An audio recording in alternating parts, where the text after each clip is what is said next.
Hey everyone, welcome back. So first off, thank you for stopping by and watching the video. So this will be my 100% completion of Dying Light the Beast. My opinion of the game, whether I think it's worth your time, whether I think it's worth your money, and yeah, full review of it, and including the Dying Light franchise. So this will be a slightly longer video. I'm not doing it scripted, I'm doing a slow, relaxed walk and talk. Thoughts of the whole series, where it's gone and where it could be going. So I'll begin with Dying Light 1.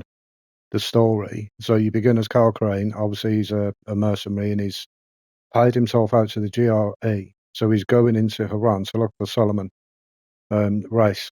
So basically, the reason for that is because Rice has got hold of some information that the GRE want, which is to do with the infection. So the premise of Dying Light 1 was very story driven. You are basically the whole game looking for Rice, but as you do so, you are also you side with the tower survivors, you do missions for them, um, and you form alliances with them, and you like certain players more than others, but as a whole the story was actually pretty good. At the end of Dying Light 1 you were left on a cliffhanger as to what happens, and then we got Dying Light the following, the DLC, where Crane goes into the countryside because Antizin is running out, and Kyle hears that there's a way of not using Antizin but staying alive, basically, so he puts his life on the line once again for the tower survivors. At the very end of the following, there was a choice between, after Carl's infected, either nuking the city and wiping out the infection, or not wiping out the city, which is the choice I made because there isn't a single chance on this planet that Kyle would have chose to wipe out the people he'd been helping through the base game and through the DLC. That said, after the ending, whichever path you chose, we were kind of waiting for the second game to come out, and we waited for years and years and years, and then we eventually got the E3 trailer for Dying Light 2, and it looked good. It really did. Then the game released, and where a lot of us were expecting to see more Kyle Crane, we didn't. We got introduced to a character I actually personally didn't like, and that's Aiden. The reason I didn't like Aiden, he's meant to be this pilgrim. So the world has fallen, um, and basically there are only town settlements meant to be left. And as a pilgrim, he delivers messages or items to and from cities. But when we start playing as Aiden, he's weak and he can't climb even a single billboard when Hakon asks him to until he gets his first inhibitor. So that kind of makes you a bit like wonder how he survived in the wilderness that long if he can't climb. But then the story behind Aiden was he was tested on by wolves and he's meant to have these superpowers. But again, where are his superpowers? He can't climb, he's not super strong. All Aiden's strength basically comes from inhibitors. He is bitten by a volatile, and that's why he needed the UV band to begin with. But once you play through the story of Dying Light 2, basically the entire thing was revolving around Aiden looking for Mia. Every quest was about Mia, looking for locations of Mia, and chasing wolves. Sales figures as far as the games go, Dying Light 1 had sold over 33 million copies compared to Dying Light 2, 7. Now, I know there is a gap in a few years between the games, but Dying Light 2 sales are vastly behind number 1. And there's a number of reasons for that, in my opinion. Number 1, the art style of Dying Light 1 was far superior. It was more grounded in reality, like this, like the Beast. It was more grounded in reality, more muted colours, which is what you would get in an apocalypse. Dying Light 2, in my opinion, was trying to cater to the Call of Duty fans with neon lights, neon bars, neon everything, super bright colours, which years after the fall of Haran, you wouldn't have super bright anything. Everything would be peeling, falling apart. You wouldn't have the super bright stuff there because it just wouldn't be a thing. People wouldn't be nipping to your local paint shop and picking up tins of paint to paint the buildings. You get what I mean? But then the other thing that didn't make sense in Dying Light 2 was the trees on top of buildings. So I don't know how they tried to think that would work, but trees cannot grow on top of a building, period. They need to be in soil, for number 1. And number 2, the weight of the tree would absolutely cripple the building anyway. In real life, you can see old buildings that do have trees growing through them, and the state of the buildings is broken, falling apart. But that's, in my opinion, why I didn't gel with Dying Light 2. And why when the Beast was announced and Carl Crane coming back, for me personally, and a lot of others, it made sense. Because we'd seen Kyle in Dying Light 1, we'd seen the way he bonded with the Tower Survivors, we'd seen the fact that in the following, he was still willing to put his life on the line to help other people, whereas Aiden wasn't trying to help other people out of the kindness of his heart. It was all for Mia, right? So then the Beast comes, and as I said, I've played this all the way through now. And yes, it is worth your money. And Techland have done a very, very good job of this game. So I'll start with the positives of the game to begin with, which is number one. Oh God, that's an explodey dude. Which is number one, graphics. This is definitely graphically the best game that Techland have ever put out. It's amazing. It really, really is. It's back to its roots, which is more muted colours. You don't have the neon bars everywhere. Super dark nights. The volatiles are scary, but I'll touch on them in a little while. The story is back to Kyle Crane. So he got captured after escaping the following. And as the trailer showed, which I released a few minutes ago, it basically says that Crane was on the run and the GRE knew he'd escaped their run and they were tracking him down. Eventually did capture him. And the GRE were working alongside the Baron. So they give Carl Crane to the Baron so he can continue his experiments. So long story short, Carl Crane, as we all know, escapes, and then that is now the plot for this game. He's now looking for revenge. Now, the weird thing was during the trailers, it showed all these like flashbacks of Jade and Brecken and all this thing, and I kind of thought we might have seen a bit more of them. The story come full circle, and we didn't, which was kind of weird. But we were introduced to some new characters in this DLC, like the telepaths. We were also introduced to people that are in the. Is it a museum? Let me see if I can find it on the map. This area here, Town Hall, where you do a few missions. But personally, I don't feel that you tie to them as much as you did the Tower Survivors. You see, the Tower Survivors were desperate, right? From Dying Light 1, they were desperate to survive. They needed the UV lights, they needed the answers, and that sort of gave you the urgency to want to help them. The problem Dying Light 2 fell into is a lot of the people didn't need any help. They already had settlements built. They already had UV lights, so you didn't really feel the need to have to save them. They were kind of already safe before you turned up. And it's the same in this. So Antizin is not a thing in this, but the way the story goes now is if you are bitten, basically you kill yourself because there's no cure. They do explain Antizin was only going to sort of put a hold on the effect. It was never going to actually stop you turning, but that was explained in Dying Light 1 anyway, so we all knew that. The thing that I do find jarring about this, so for anybody who doesn't want to hear this next part, I would suggest probably kicking off now, because I'm going to touch on some spoilers. So, as I said, Dying Light 1, you've got Carl Crane going in looking for Rice, over time, though, siding with the tower. And then in the following, doing the same thing. In the second game, we ended up with a completely new character, which is Aiden, and he was a throwaway character. His story was so badly written to do with just looking for Mia, not really siding with anybody out of humanity like Crane did. In this game, Aiden's back, and it doesn't make any sense because at the end of Dying Light 2, let's start with at the beginning of Dying Light 2, when you meet Spike. Spike leaves Aiden and he says, "No, I can't be around you." You know, when you start getting that thing that somebody's got something wrong with them, it's time to leave. And then you don't see Spike again until the end of the game. And Spike turns up at the Pilgrim bar and he's asking about Aiden, and the guy says, "No, Aiden's gone," blah, blah, blah, blah. That's it. That's all you hear. Right?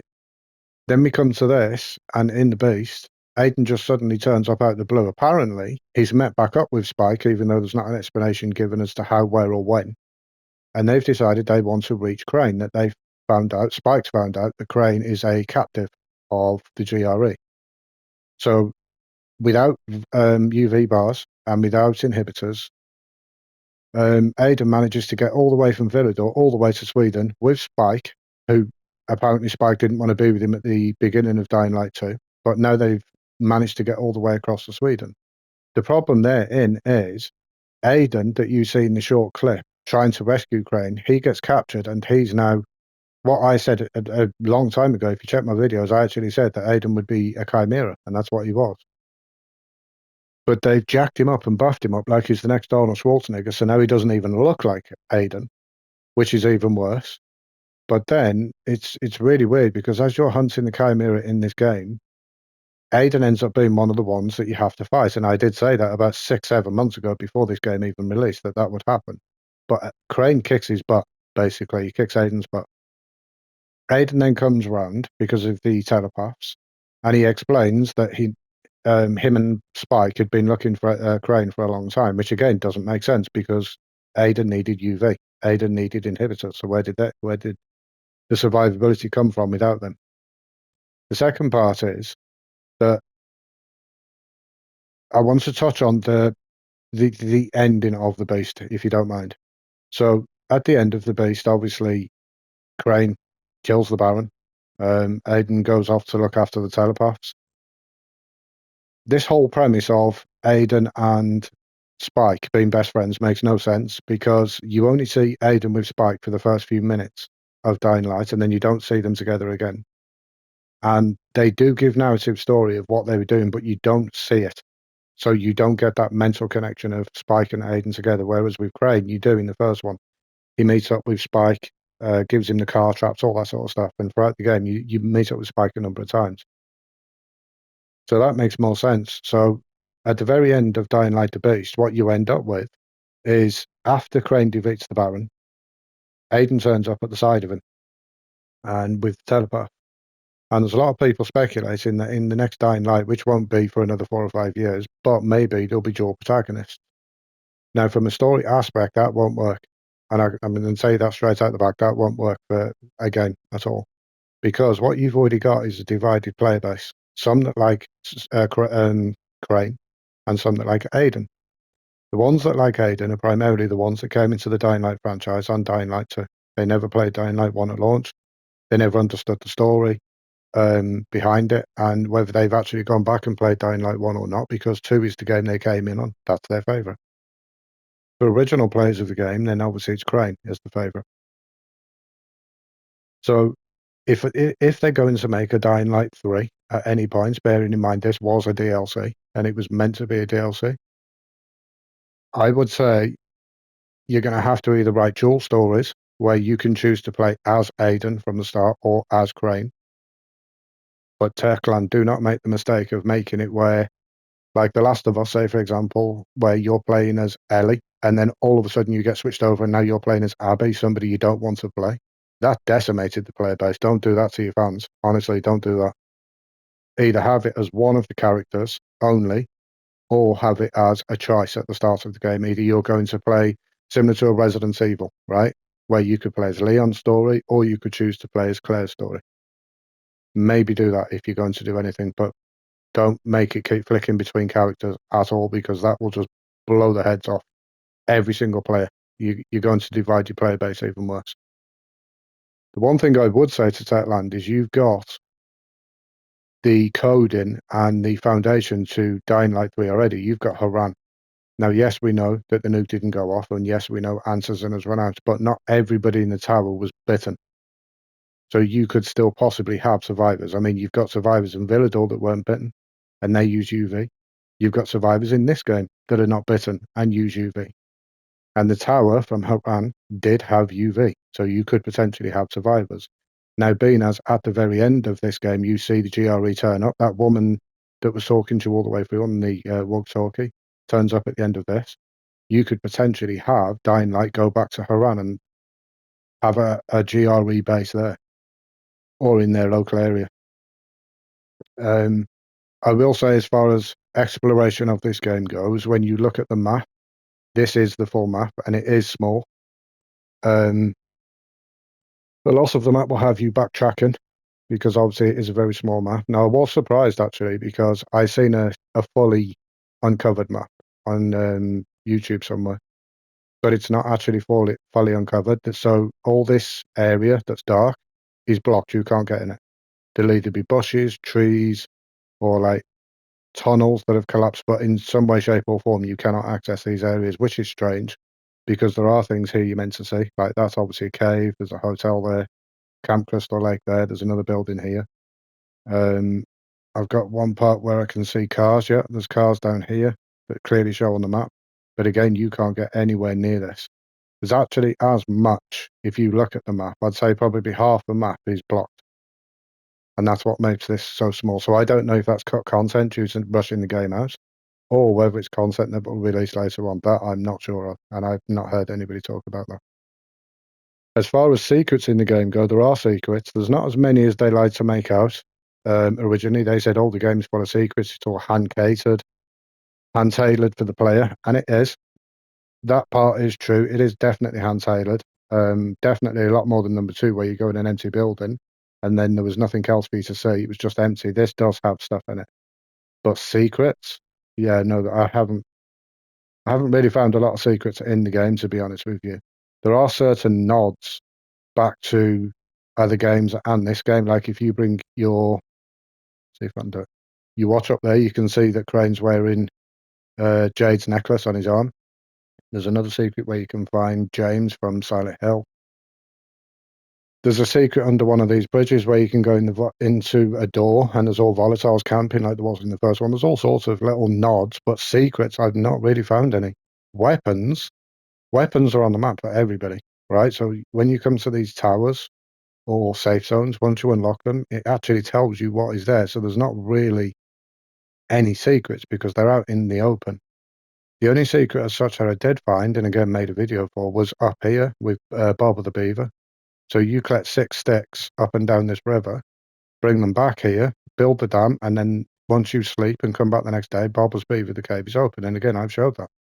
That's really about it as far as secrets go. There were no hidden chimeras.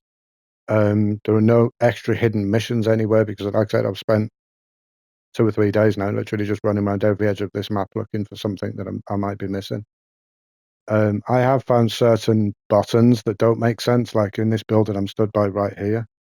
Actually, I'm stood right by it. Let me just see if I can show it to you.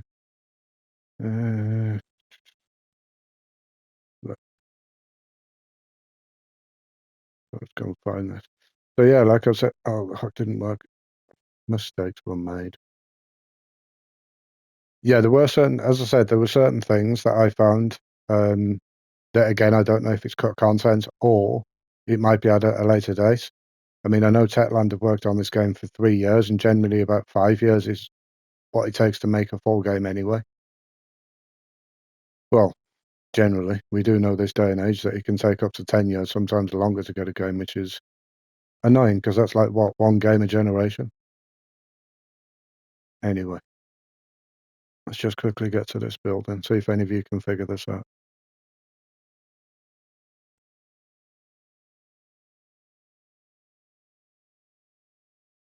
Right. So where we are, we're at a bookstore, right? And you want to go up there. This bookstore you cannot access, you cannot get in, and if you look around it, there are shutters around all the windows. And that's everywhere. Right around the building. You can't access any door. But if you come up to here, you will see there is an elevator button. Now I have clicked this, held this, tried pressing to see if it's like pressing one button then another or in a sequence. I don't know how to get into this. But obviously this does access the shop underneath with the blinds. Oh, by the way, potential new volatile fighting spot right here. Not tried it out yet, so I've not made a video on it, but obviously they can't get into you here at all. So yeah, that could be cool. But yeah, so thoughts on the third game. Sorry, as I said, it's not scripted, so I'm sort of going back and forth with my thoughts. But yeah, we could go back to Harran to chase the GRE, but I really, really, really would not advise bringing both stories to flick between one and the other. Use either one or use the other. The problem I have with Aiden or Aiden's story is it's all, what's the word I'm looking for? Hearsay, right? So in Dying Light 1, as I said, you do meet up with Spike at the very beginning of the game, but he disappears a few minutes after you meet him. And then you don't see Spike till the end of the game. So any information you get on Spike showing Aiden the Pilgrim way doesn't make any sense because you don't see it, which means you don't empathize with it. So in this game, when Aiden is telling Crane, "Oh yeah, but Spike was like my best friend." Where's your proof of that? We don't see it. Like in Dying Light 1, you do see it. You see Crane with Spike. You see the stuff that they go through together. And then actually Spike mentions Crane as well at the beginning of Dying Light 2. So it's more believable to believe, because we've seen it, that Crane is closer to Spike. So with that, what the hell? How bloody rude are you? And you deserve that, by the way. Actually, just for doing that, you can have one of them. God, cheek of these zombies.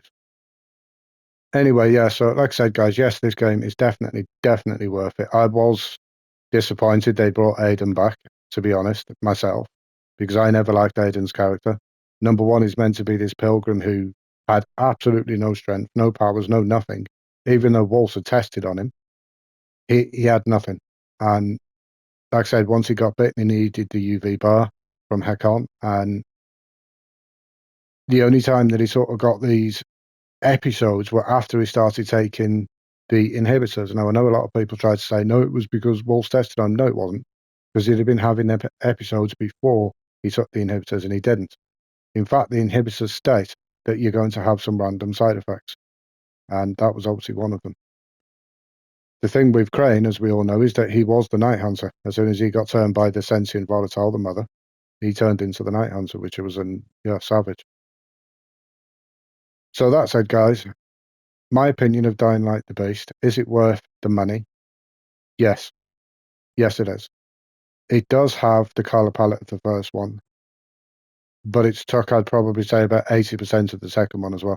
So you've got the RPG mechanics, which I personally am not a fan of. You've got the crafting menu from Dying Light 2. I mean, the biggest thing to me in this is the fact that your weapons have a durability to them now, so you can never keep a weapon permanently, unless it's a gun or a bow.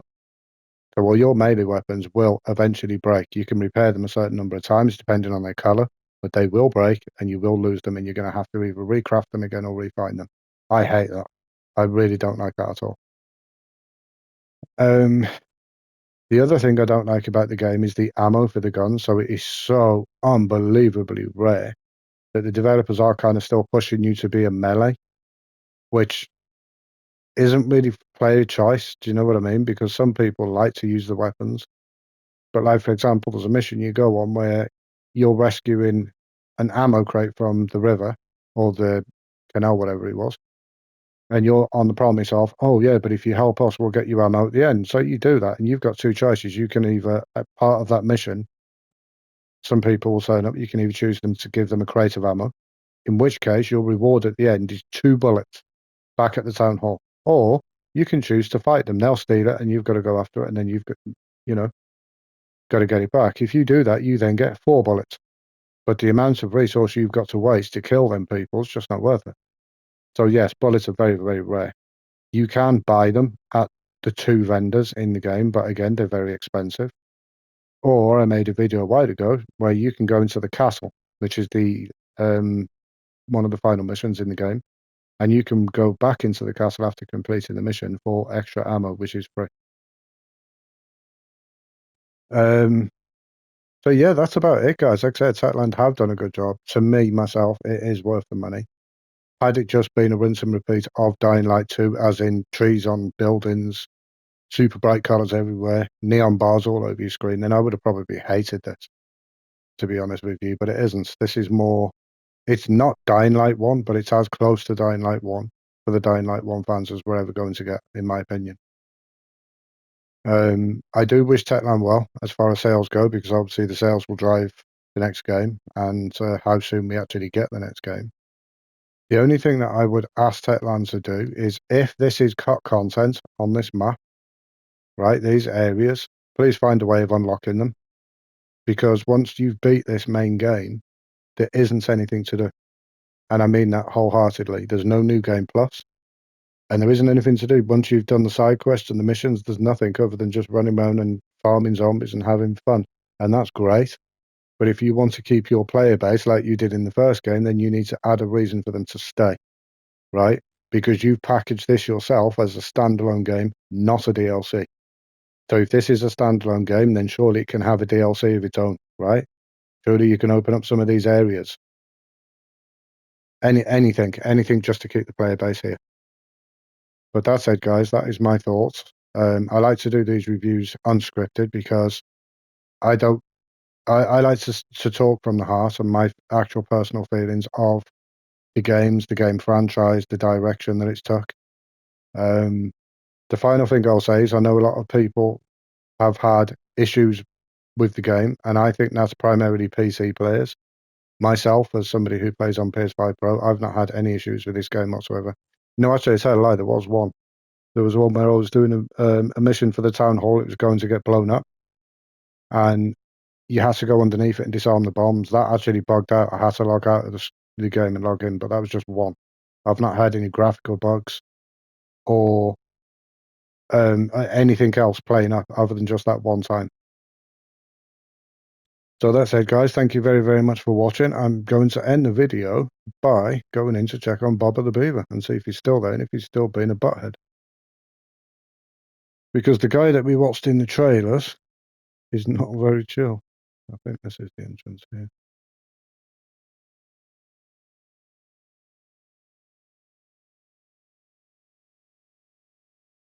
I think this is it.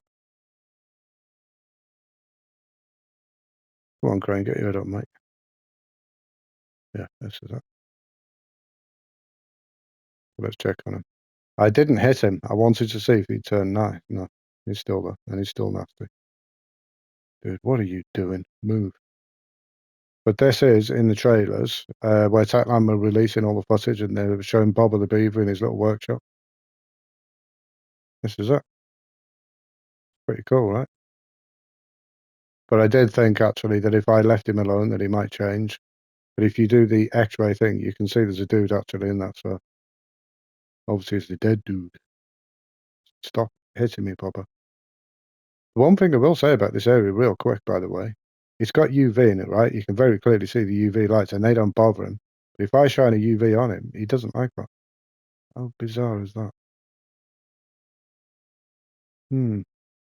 Anyway, guys, thank you for stopping by. I hope the review does help. As I said, personally for myself, I enjoyed Dying Light 1. I like the story of it. I like the fact it was narrative driven, which is where you're basically chasing down Rice the whole way through and trying to help the survivors at the same time. I didn't like Dying Light 2, the story, because you're playing as Aiden, who's basically a random dude who's looking for his sister. And his story makes no sense. I've been tested on by Walsh not to have any superpowers at all because that's why he needs the inhibitors for his strength. So yeah, I kind of thought that they blew that adding Aiden to this game because Aiden wasn't strong. Like he wasn't this. If in the beast they said about he's the ultimate beast, but yet Crane kicked his ass with a baseball bat. You know what I mean? So Crane's still the king. But that's it, guys. Thank you very, very much for watching. If you've got any thoughts, leave them in the comments below. My next game, because I think this is everybody's found about everything there is to find in this game now, to be honest. It's going to be Alien Rogue Incursion at the end of the month. So they've changed it from a VR game to a normal game, and that's what I'm going to be doing a bit of. And then coming towards the end of the year, I'm going to be doing a lot of Stalker 2 when that eventually drops on PlayStation. But up until then, guys, if you've got any suggestions or any comments or thoughts on what you thought about any of the games in the franchise, Dying Light 1, Dying Light 2, following all the base, just drop it down below and let me know. But until then, guys, we're coming up to the weekend, so you have yourselves an amazing weekend, and I'll see you on the next video. Bye-bye.